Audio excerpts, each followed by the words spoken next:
My name is Mark Chalmers. I'm president and CEO of Energy Fuels. Energy Fuels is a critical mineral company built on the back of uranium production, long history of producing uranium going back decades with the assets. But we've also got an advanced strategy on other critical elements, including rare earths, and some of the other radionuclides like radium-226 and 228. But we are first and foremost a uranium company with a long history of production in the United States of America. I'm Phil Williams. I'm the CEO of IsoEnergy. We're a leading diversified uranium company in Tier 1 jurisdictions around the world, namely Canada, the United States, and Australia.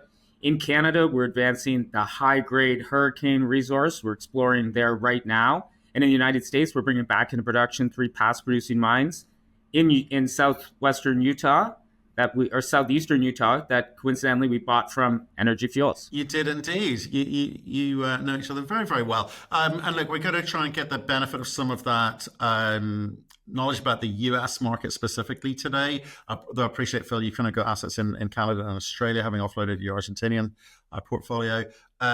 Let's talk about that sort of coming together. I mean, how did you guys sort of come together on that transaction? And, why did you feel that you wanted to work with these guys, Mark? Well, Phil and I go back to the last boom of that 2006 and 7, and I actually raised some money with a company Phil was working with, and then Phil started off with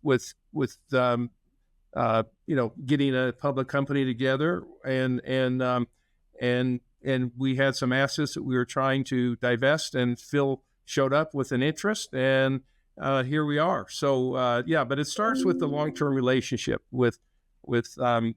Okay, and Phil, for you, it wasn't just a case of pick up any old asset and hopefully get a decent multiple on it. You got to be able to do something with it. So you've also extended your relationship with Mark. There's a tolling agreement somewhere in there as well, isn't there? Yeah, no, that's right.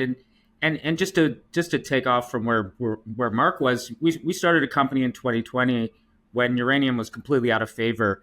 And we saw an opportunity to consolidate projects around the world in those better jurisdictions with the goal ultimately of getting into production.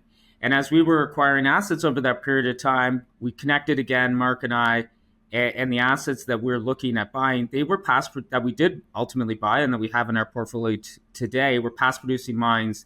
And to the toll milling agreement was a very important part of that transaction, such that we could see not only a pathway to turn the mines back on, but actually convert the ore in those mines into yellowcake, saleable yellowcake that we could sell into the market. And so, the toll milling, as much as anything, the partnership with Energy Fuels, who became a big shareholder of our company, continues to be a shareholder of our company today, and the ability to actually ultimately process that ore were key considerations in that transaction. What I want out of today is to try and understand from an investor's point of view, what's important to focus on. It's so easy to get carried away with lots of these kind of white noise stories when the market's up. In markets like this, where the market's kind of settled, is this first kind of reset for a long time after, run up from the sort of, mid-20s up to, we're at sort of, mid-80s at the moment, having been as far as, 106 at the beginning of the year, is we can get distracted. So for you, Phil, with this deal, you're talking about, I wanted to get into production. It wasn't enough to just have the allure of the exploration blue sky. Why did you decide that was the best strategy for you? Well, look, I mean, I think it was based on 2 things. First of all, the last cycle, and even in this cycle right now, near-term producers trade at better valuations because they give investors exposure to rises in the spot price in the near term. And we saw that in the past cycle. Prices can go very high very quickly. We've seen it recently. They get over $100 very quickly. They backed off now, of course. But when they're high, you want to be able to be delivering product into that market and selling at those prices. And if you don't have near-term production, then you can't really achieve that. And I think, and then just to answer the first part of your question, I think one of the things that investors need to look at, and it's cliche, but people, who's been there and who's done it before. And that's why partnering with Energy Fuels was really important to us. This is a team of people who have built mines, operated mills, and sold product for decades. And that's a huge distinguishing factor. We're very lucky to be in partnership on that basis. And then it's assets that have done something. So there's lots of great assets out there that look good on paper, but what's actually produced, and so what's going to have the best chance of getting back in production very quickly. Yeah. And I'd like to carry on for that, Phil, but because when you look at it, a lot of people talk about producing uranium and they'll never produce uranium. I mean, proven assets that have proven that they can actually produce, have limited technical risk, and you have the infrastructure and the permits to do so is really rare. And also that infrastructure to do that without requiring $500 million or $1 billion investment are all important aspects. The United States, where our production assets are in uranium, and as is with ISO's assets in Utah, this is a proven area. This is proven. The United States was the largest producer of uranium back in the 70s up until about 81 or so in the entire world. And those assets have low technical risk and as I said, proven capabilities and most importantly, are permitted and have the ability to process right now. Right, but it's not just that in terms of having a North American asset. It's the North American markets where, in terms of people's understanding of uranium and I guess history of maybe even trading uranium, it's a big capital market exposure. I mean, Phil, that's got to be part of the attraction of having a U.S. asset, is it? Well, absolutely. Certainly the markets, so the institutional investment community, et cetera, that sit in the North American markets that understand North American assets and prefer them, but also utilities. And I think that, and Mark has signed contracts and has deeper relationships into those utility spaces, but we're starting to build them up. And quite frankly, they're starting with inbound calls where people see what we're doing at Tony M. They know that mine from before, that it produced uranium, and they could buy that uranium. And they're looking, as we know, with everything that's happening around the world in the space, and particularly within the United States, domestic utilities are looking for domestic supply. And so they're starting to knock on our door. And obviously they're already quite well connected into the energy fuel story. Right. And then, Mike, you obviously experienced the same thing in terms of all of that inbound. I mean, what are the kind of big questions? You've been on the road this week, as recently as this week. So what's the news on the street? Well, I mean, I think the news on the street continues to be our overdependence on critical elements, including uranium, over the last couple decades and trying to wean ourselves from that. I see. There was kind of a significant wave of long-term contracting with the Russian-Ukraine conflict, maybe slowed off a little bit when the prices went north of 100. But it's still there. It's still there, and we're still, considering looking at other opportunities for expanding our contract portfolio.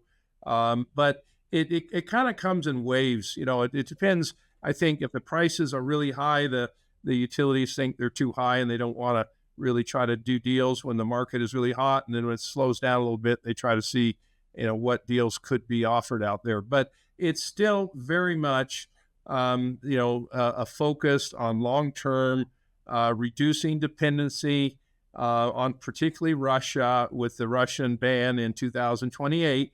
I mean, that's a ways off, but it goes by pretty quickly. So people are positioning right now for reducing their dependence on particularly Russia and other countries that have shown political instability, looking to the future. Right. But is it as complicated as that, or is it as simple as when's the uranium price, spot price, going to rise? That's something that most people, as much as you want to talk about term contracts, it's the thing that people go to.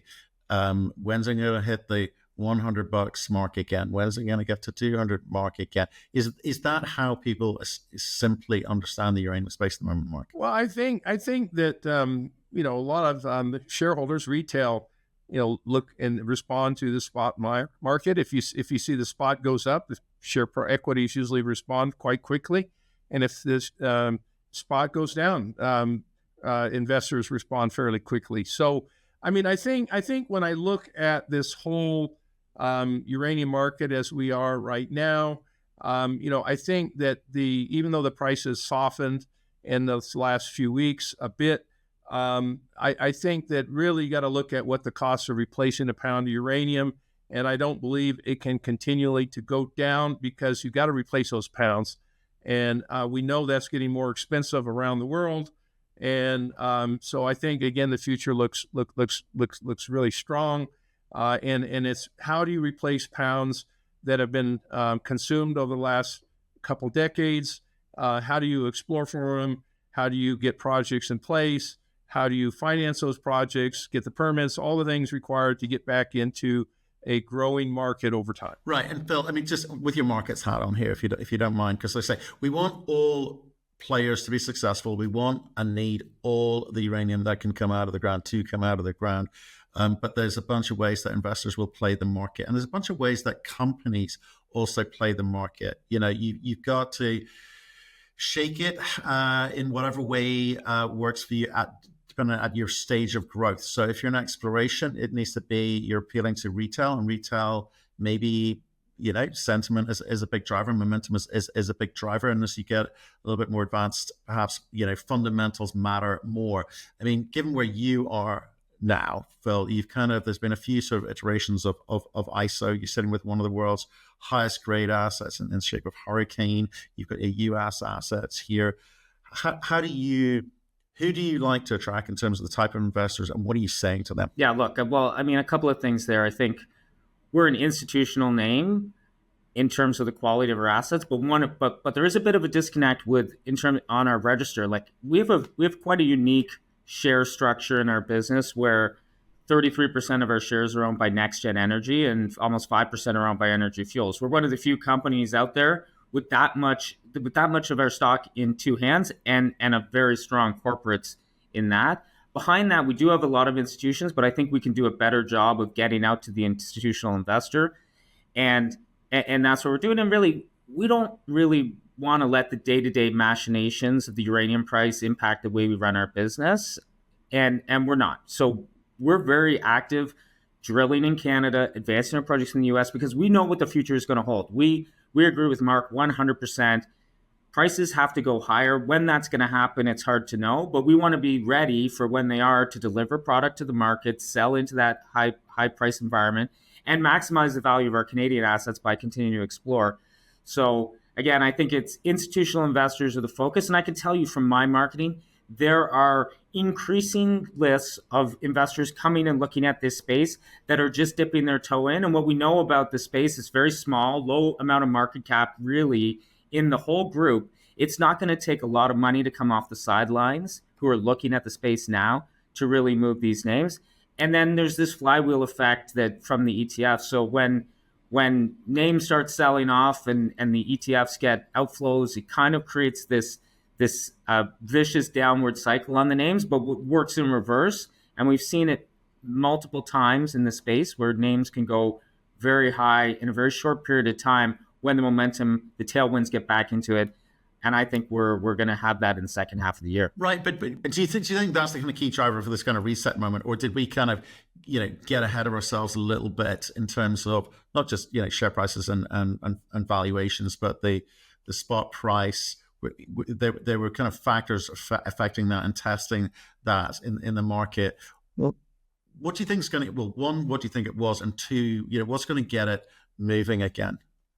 Phil. Well, no, I agree. I think that the spot price moves based on a few factors, and maybe it was the waivers this time, and that took it up to 100 because there was it's uncertainty that drives some of these trades. So uncertainty on the way up. What's going to happen with the ban, and are U.S. utilities going to require new sources of material immediately? Let's drive the price up. And then when uncertainty of, okay, how long, what's the waiver situation going to look like when that hits the market, then it goes the other way. I don't think it's really possible to predict what's going to move it up and when that's going to happen. But I think what we can be sure of over the long term is prices need to be higher to do exactly what Mark said, which is replace depleting uranium. That's what everyone has to remember. Uranium mines that are in production today will run out of ore. It's depletion. That's just a fact of mining, and we haven't done enough exploration globally to replace the pounds that are being mined today.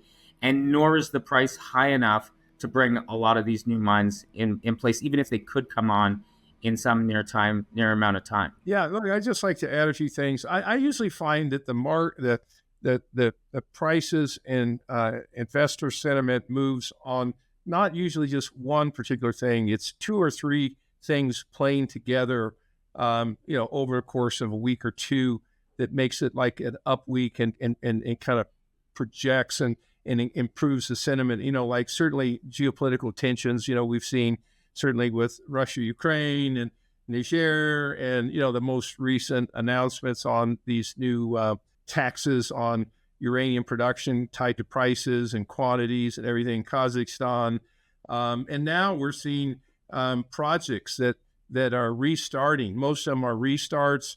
How do they go? How are they delivering? All those things. So and then also you see this news on data centers.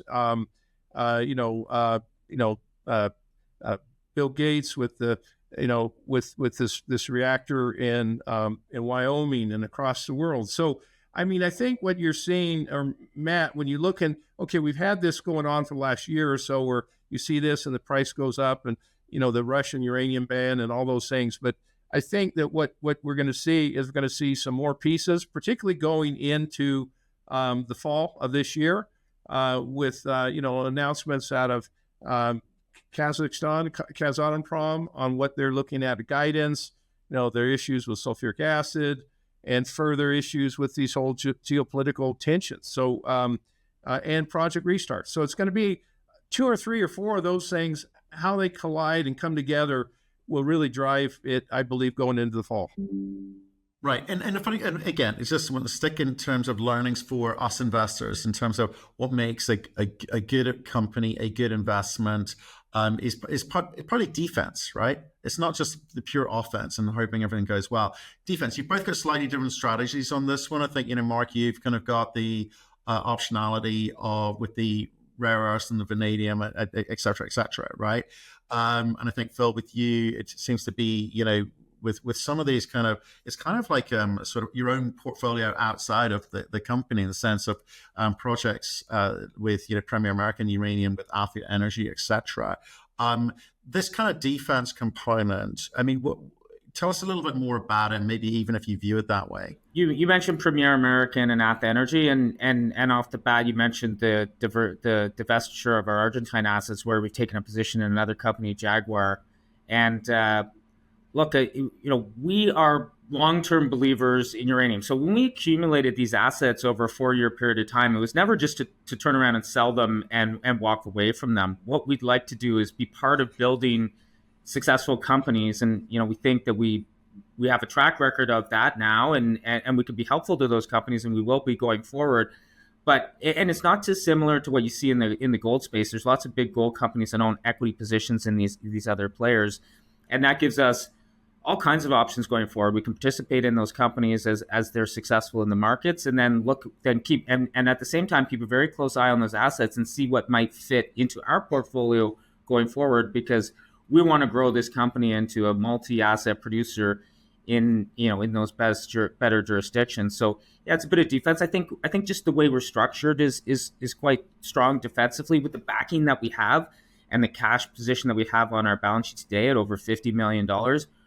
We can take the volatility in the market. And again, as I said before, we're relentlessly focused on moving our assets ahead because we know what's coming, and we can do that with our balance sheet, and we know that our shareholders will support us in that endeavor going forward. So we think we have that part covered. And then on the offense, it doesn't hurt to have the highest grade uranium project in the world with tons of exploration potential, and we're drilling that right now. So I think there's a lot of sizzle on that side of the story. And then just these mines in the United States, Mark pointed out, these are known mines. The technical risk is out of them. The CapEx is behind them. They're fully permitted, and we have a place to process the ore. We're very different. The projects are very different, but they both have tremendous value and lots of it's catalyst-driven year for us in terms of advancing those projects. And for you, Mark, obviously the critical minerals hub there with White Mesa. Tell us about how you kind of view the market, and how even remind people why rare earths has its place within your portfolio, even though you're a uranium company. Well, I mean, I tell people the only reason that this critical minerals hub makes sense is that we can deal with the radionuclides and recover the uranium from these other feed sources, particularly the rare earths, the monazite, vanadium, as we process our uranium as well. And I think one of the things that is important for people to understand is if you have one project, one processing plant in one country, you're vulnerable for anything messing up that project in that country or that processing plant or the technical risk of that single project. If you've got a few projects that you can kind of diversify your risk and spread it around and be more modular in how you look, like we have 3 mines producing uranium ore right now in the United States, and we're processing the rare earths into separated oxides or separated NdPr right now. We've got that diversity, and I tell people that when you look at and again, there's nothing wrong with single commodity elements, but you look at what happened to lithium and graphite cobalt. We're just spreading it out a bit, but everything we do contains uranium in it so that we can monetize that uranium and provide these elements in a different way than others with our infrastructure and our knowledge. Okay. And Phil, I'm going to come back to something you said with regards to the kind of institutional component when they're sort of looking in, leaning in, and I can't quite remember. It might have been Mark mentioned AI, data centers, etc. What I've kind of enjoyed the uranium space, apart from for the last 4 years, apart from making money, which I think if you've been in it for the last 4 or 5 years, we definitely have, is the kind of catalyst moment kind of conversations. There's always something that's going to be the next big thing for the uranium space. I think one of them recently has been these kind of data center AI explosion. You're going to need energy to kind of feed those things. Now, do you think that that's going to attract a different type of investor into your company? Because it's a kind of derivative of data centers is energy, and big source of energy being nuclear, and derivative subset of that uranium. So if you had conversations, if you had inquiries from that kind of profile? Yeah, no, 100%. It's certainly a theme that's on people's mind, and they've played it the straightforward way through the NVIDIAs of the world, and now they're looking at, as you said, the derivative plays. It goes back to something that we've been talking about internally for a long time, is power is the future. And whether it's electrifying cars or whether it's data centers, we need more power. And nuclear's role in that is becoming more and more established and accepted worldwide. The challenge is that the nuclear side is a very slow moving business, and everything that, and investors kind of have they have short durations to when they're looking at things. So yes, AI is definitely part of it. How they play it is an interesting fact way to think about, because not everyone understands mining. So you have these generalist funds who are interested in the theme, but they don't understand how to evaluate individual companies and understand what mining looks like and what it means and when it's going to cash flow. So they may express their view in a different way. They may come in through the physical funds, or they might come in through the ETFs. I mean, both of that is good for us, the space, because physical funds might go and purchase more material and continue to tighten the spot market and move prices higher. And the ETFs will deploy that capital into the names. And certainly, I think the way when they play it directly, I think they're just going to start at the top and go to the biggest market cap companies and work their way down. And I think they're in that Cameco, maybe Kazatomprom, some of the physical funds, and they're starting to get down into that next wave of names where Energy Fuels and ourselves fit. And again, we'll talk around this several times, but there's going to be multiple different sort of things that come together to light this space on fire again.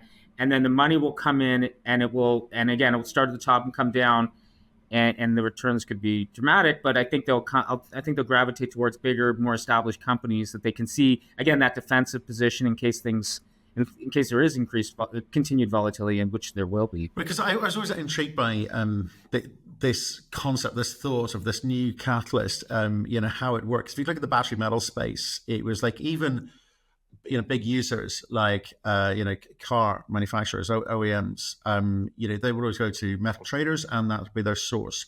It has become more apparent to them, and they're gonna that perhaps they need to be able to nail down some of their own supply by going upstream and investing into some of these metal these miners producing these metals, whether it be lithium or whatever. But that the kind of technology space guys, they've got a ton of money, as much as the OEMs have. But there's a lack of knowledge about mining, as you say. So would it take longer for them to kind of go upstream, or because the amount of money that they've got and they kind of their typical speed to market in a technology sense is a lot quicker, they would maybe the market would be a wash, and maybe that would drive share price up. I mean, how do you think it matters, or does it matter if they invest upstream or not? Do you think the share price, uranium price will move quickly? Yeah, look, I think if you go, anybody that goes upstream, OEMs or even the utilities went upstream back in the 70s. It still takes a lot of time, Matt. It still takes a lot of time to get these products to the market. I mean, my experience is that basically a lot of these groups, utilities and the OEMs and stuff, going upstream is new for them. They don't understand mining, they don't understand processing, and I'm not saying that they shouldn't, but I think it's a bit dangerous because it's not their core business. I mean, that's what companies like ISO and Energy Fuels and so we're the upstreamers to get the product. Let us do our job. Give us the support, give us contracts, things like that. Let us do what we do, and let them do what they do. So I mean, I when I start looking at this whole landscape, whether it's the rare earths or the uranium, whatever, I think one of the biggest things here is just bipartisanship. You look at globally, Matt, in terms of having people on the same page in terms of priorities. Bipartisan is huge. And I think those are all things that are moving the market or can move the market, and all things uranium, vanadium, critical elements is just people having the same a belief that we've got to move forward. Sure, but if you look at what's going on in the Canadian markets, I think UK is the same at the moment. Australians whinging about it. It's the lack of money available for junior explorers, and again, that kind of informs me as to maybe where I should be paying attention to in terms of the groups that have got access to capital in the market, in the current markets. That's attractive to me because it says they can move their projects forward, and you'll take a view on whether that's expensive capital or not, but nevertheless, they're moving the project forward. There's growth, a growth conversation to be had. And that's why I wonder if we're sometimes sidetracked by the thought of data centers and tech companies getting involved with this space and the readiness and availability of capital all of a sudden, because that's what most CEOs talk about and spend their time thinking about. Do you think that, again, from investors' point of view, Phil, the important thing is the business model of the company that you're choosing to support? Because I see a lot of maybe train wrecks on the side of the road if you can't get access to capital in these markets. Yeah, I think Matt, that's going to manifest in more M&A in the space. It is the tale of the haves and have-nots. So and it looks a lot like what we saw, Mark, back in 2006, 2007, where in a very short period of time, hundreds, and I'm not exaggerating, hundreds of uranium companies were formed. The number that survived through till today, you could probably count on your hands and your toes. But here we are again, seeing new uranium companies being formed every week. It's diluting the whole space in terms of where capital can go, where good projects can go, where good management teams can go. So I do think that M&A is going to pick up. Certainly, we've seen it already in Paladin and Fission coming together, and several other deals, including the deals that we've done individually as companies. And I think we'll see a bit more of that. And then I think we'll see some what did you call them, train wrecks that will happen, because they won't be able to hang on. And that capital that we're talking about, the big money that's coming into the space because they like the AI theme, they're not going to put $2 million in a $5 million market cap company and keep it going. So I do think that we're well positioned to take advantage of that disconnect between the lower end of the market for ourselves. Anyway, we're going to continue to look to grow our business on the M&A front and looking for certain types of acquisitions that can fill in our portfolio. And there's definitely still accretive opportunities out there for us on that basis, because those companies are just struggling to keep the lights on. Yeah, no, I agree with you. It's a distraction. It's white noise, and it's distracting good money going after not so good assets, and perhaps I'd love to see some more M&A in this space, and certainly in the US. Kind of brings us almost full circle. It wasn't M&A, but you guys working together in the US. We look forward to seeing how that works out. Mark, that's your one and only tolling agreement, as I understand it, and you may then kind of move to a payment schedule. Is that the idea? Schedule. Yeah, the only $2 million agreement we have is with ISO, and we're not planning to have $2 million agreements with anybody else at this time. We have publicly said that we could be interested in a buying schedule, and we're talking to a few parties on a buying schedules. Buying schedule is different than a toll milling agreement, where if you toll mill, you've got the ability to have your product, where on a buying schedule, we'll actually buy the ore, the raw ore, and we'll recover the uranium. We have 100% ownership of that material going forward. But we are going to do it on a case-by-case basis with people that might have ore that they can sell to us, and we're advancing that as we can. So yeah, I mean, I think Matt, when you talk about the white noise, it's really about, this is tough business, and there are a handful on your hands or your toes, as Phil said, that survived, that acquired a number of assets that were discovered over decades of time. And these companies have a number of projects that have been secured. In a lot of cases, a lot of are permitted. So you get people that enter the market with just some mining claims, and they're drilling.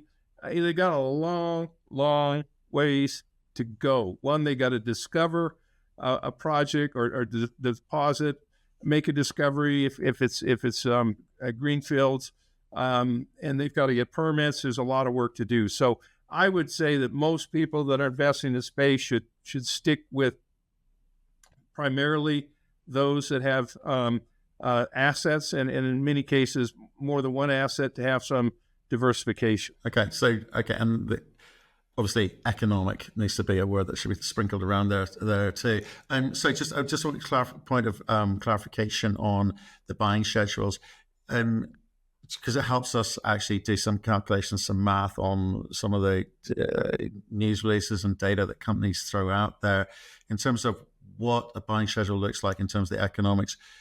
Clearly, they're not going to, if uranium's sitting at $85, it isn't a case of multiply the pounds on the ground by $85.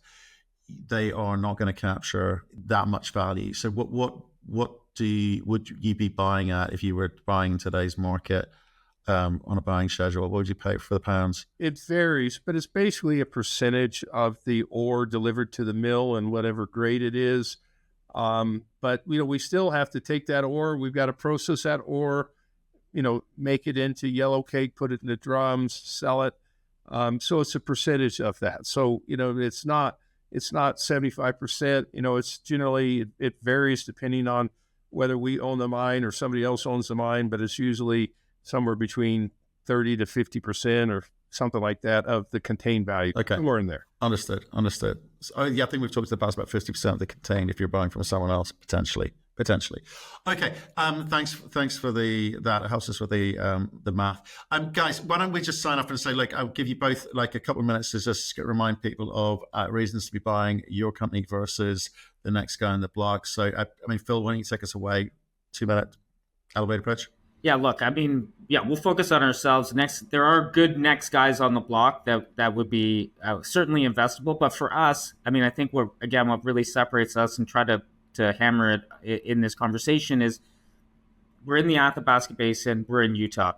Saskatchewan and Utah are ranked among the best jurisdictions in the world. The Fraser Institute just came out. Number one is ranking of mining jurisdictions. Number one is Utah. Number three is Saskatchewan. So great jurisdictions. And then within those jurisdictions, very high quality assets. The highest grade project indicated resource in the world at Hurricane, which we are drilling today. We have a 27-hole program underway. We will have news flow coming from that program in the next couple of weeks to months.